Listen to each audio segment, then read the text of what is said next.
What is going on YouTube?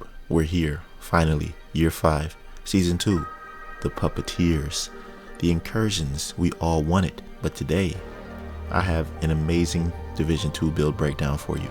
Today, we're diving deep into the mesmerizing world of Ouroboros SMG, a weapon that embodies the eternal cycle of power, aptly named after the mythical Ouroboros, the serpent that devours its own tail.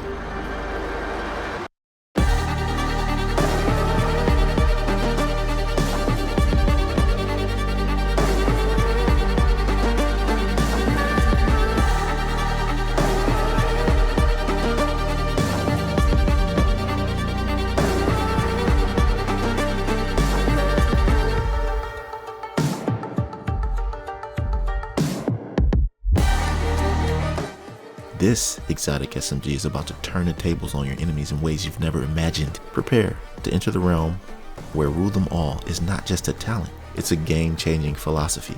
When you're hit with an enemy's status effect, it's usually a moment of vulnerability, right? Not anymore. You immediately become insusceptible, unfazed, and impervious to whatever they bring.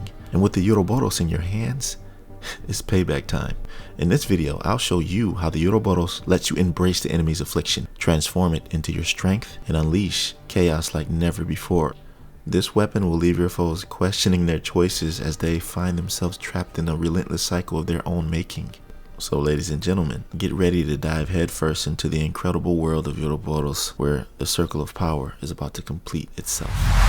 Okay, now this is the build that I said that I was going to make, which would be one of the best counters to the meta to date. Since everyone uses foam, I mean, this SMG is just so legit. And most of you would think that, okay, I should put as much RPM on this as possible. Well, I did that already with the build that I made. I did an Umbra Striker. You can go check that out. The link will be in the description. But I wanted to, dig deep and figure out the best way I could use this in all situations, especially PvP. With the Dark Zone being as sweaty as it is, and the fact that everybody wants these raid exotics that are in the DZ, I think this is the perfect DZ build. You know what I'm saying? Like, it's the perfect DZ build, and it's great for PvE, as you saw. So I think that whenever I want to go in the Dark Zone and just chill and do my thing, I'm gonna put this build on, and you're about to see why right now.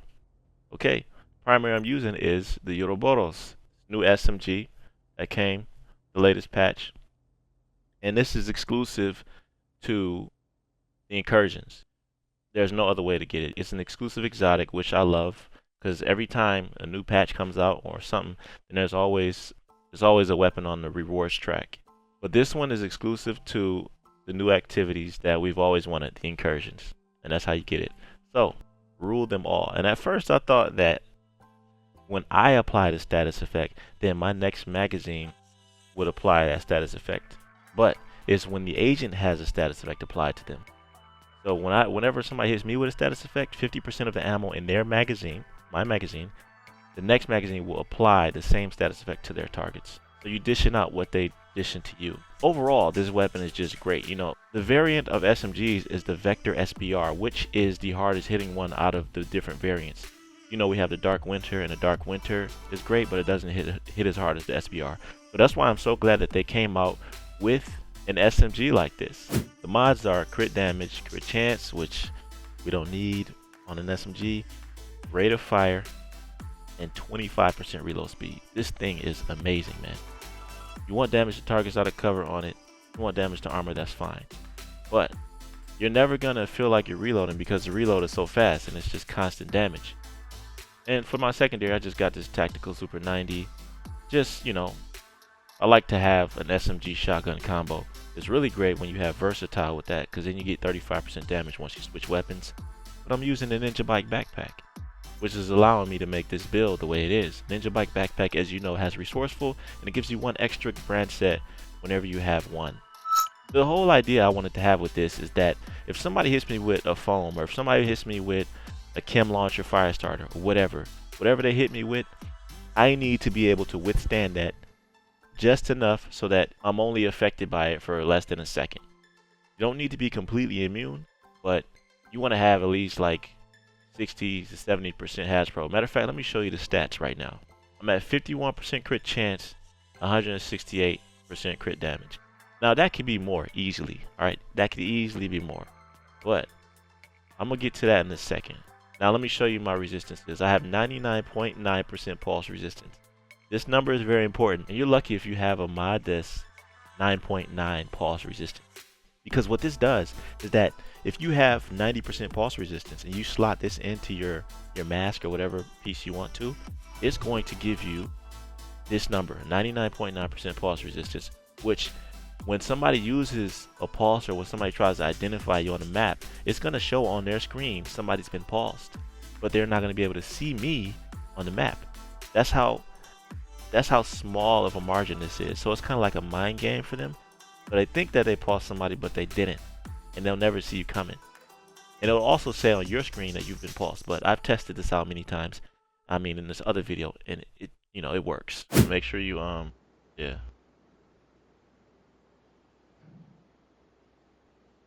Oh snap, bro!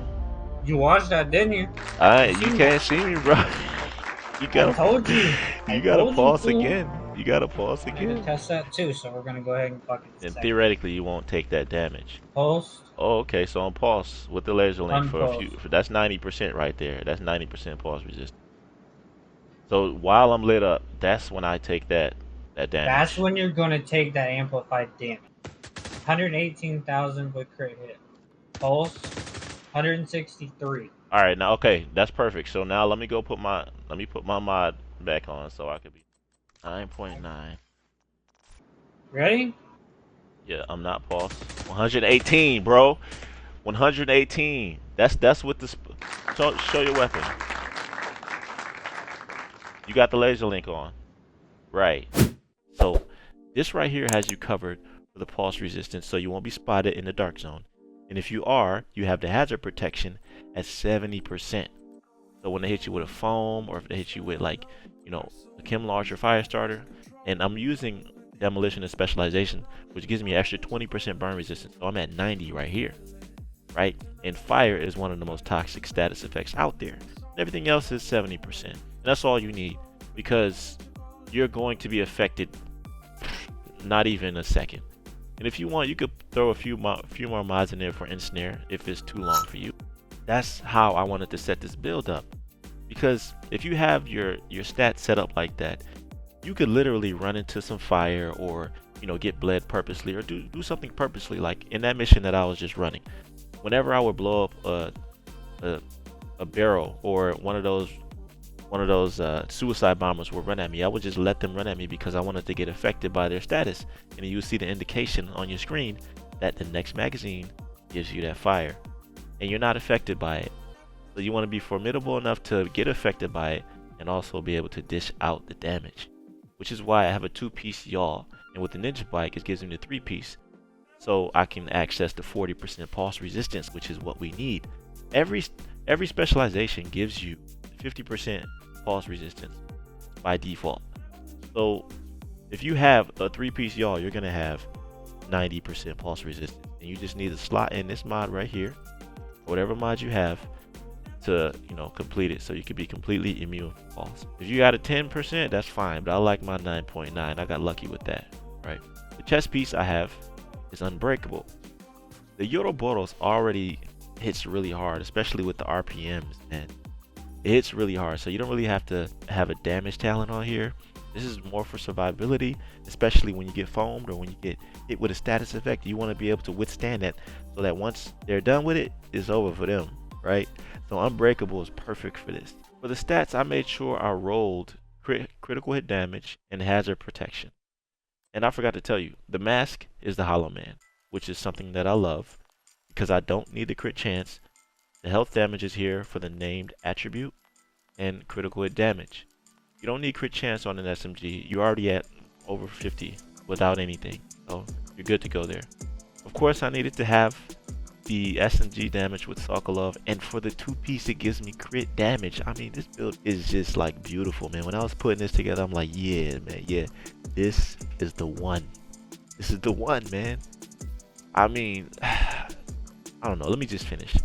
Now, for my gloves, you got Grupo Sombra. And you want this one piece Grupo Sombra because with this, it gives you almost 30% critical hit damage just for one piece, man.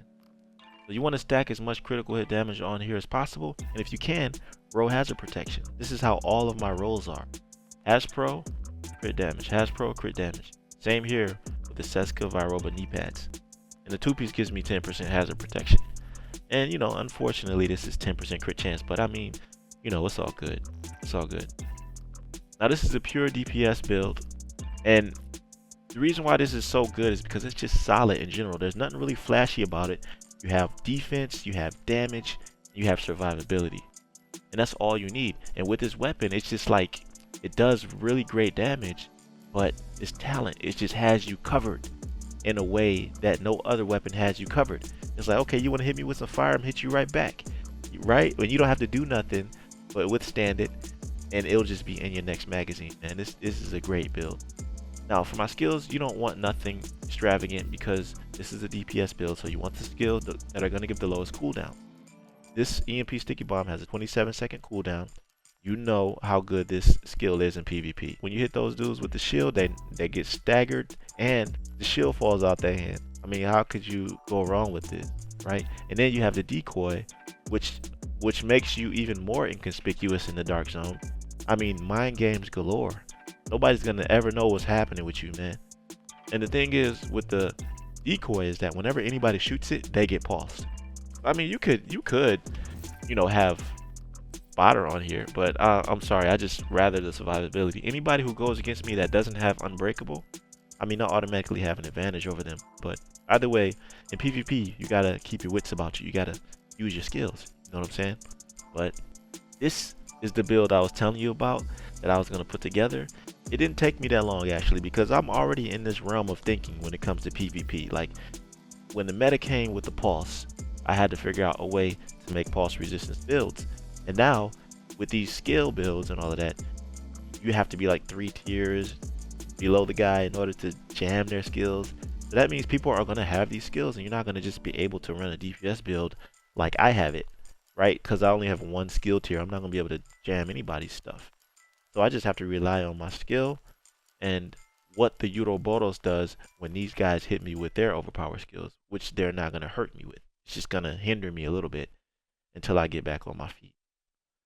And that's it, man. Like, let me show you the stats. Actually, I did show you the stats already in the beginning, so we're good. Like the video if you like this build, man, and let me know down in the comments what builds you've made with the Ouroboros other than Striker. I mean, you could share that, but I mean, of course, people are going to be making Striker Umber builds. I mean, that's a no-brainer. But if you have a unique build out there utilizing this weapon, I really like to know what you got. I mean, in my Discord, a lot of people post all kinds of builds, and I'm really interested in seeing them and seeing what you guys are putting together out there. Anyways, that'll do it for this one, fam. Make sure you subscribe to my channel if you're new on the way out, and I'll see you in my next video. Be right out.